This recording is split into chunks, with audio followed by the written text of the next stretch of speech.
हरिओम। मोहिनी एकादशी 19 मई 2024 रविवार। मोहिनी एकादशी का महात्म्य पढ़ने और सुनने मात्र से सहस्र गोदान का पुण्यफल मिलता है। युधिष्ठिर ने पूछा, जनार्दन, वैशाख मास के शुक्ल पक्ष में किस नाम की एकादशी होती है? उसका क्या फल होता है? उसके लिए कौन सी विधि है? भगवान श्री कृष्ण बोले, धर्मराज, पूर्व काल में परम बुद्धिमान श्री रामचंद्र जी ने महर्षि वशिष्ठ से यही बात पूछी थी जिसे आज तुम मुझसे पूछ रहे हो। श्री राम ने कहा, भगवान, जो समस्त पापों का क्षय तथा सब प्रकार के दुखों का निवारण करने वाला व्रतों में उत्तम व्रत हो, उसे मैं सुनना चाहता हूँ। वशिष्ठ जी बोले, श्री राम, तुमने बहुत उत्तम बात पूछी है। मनुष्य तुम्हारा नाम लेने से ही सब पापों से शुद्ध हो जाते हैं, तथापि लोगों की हित की इच्छा से मैं पवित्रों में पवित्र उत्तम व्रत का वर्णन करता हूँ।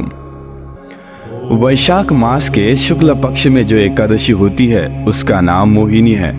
वह सब पापों को हरने वाली और उत्तम है। उसके व्रत के प्रभाव से मनुष्य मोहजाल तथा पातक समूह से छुटकारा पा जाते हैं। सरस्वती नदी के रमणीय तट पर भद्रावती नाम की सुंदर नगरी है। वहाँ घृतिमान नामक राजा, जो चंद्रवंश में उत्पन्न और सत्य प्रतिज्ञ थे, राज्य करते थे। उसी नगर में एक वैश्य रहता था जो धन धान्य से परिपूर्ण और समृद्धशाली था। उसका नाम था धनपाल। वह सदा पुण्य कर्म में ही लगा रहता था। दूसरों के लिए पोसला अर्थात प्याऊ, कुआं, मठ, बगीचा, पोखरा और घर बनवाया करता था। भगवान विष्णु में उसका हार्दिक अनुराग था। वह सदा शांत रहता था। उसके 5 पुत्र थे, सुमना, धुतिमान, मेघावी, सुकृत तथा धृतबुद्धि। धृतबुद्धि 5वां था। वह सदा बड़े बड़े पापों में ही संलग्न रहता था। जुए आदि दुर्व्यसनों में उसकी बड़ी आसक्ति थी। वह वैश्याओं से मिलने के लिए लालायित रहता था। उसकी बुद्धि न तो देवताओं के पूजन में लगी थी और न पितरों तथा ब्राह्मणों के सत्कार में।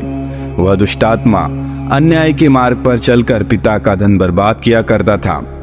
एक दिन वह वैश्या के गले में बाहर डाले चौराहे पर घूमता देखा गया।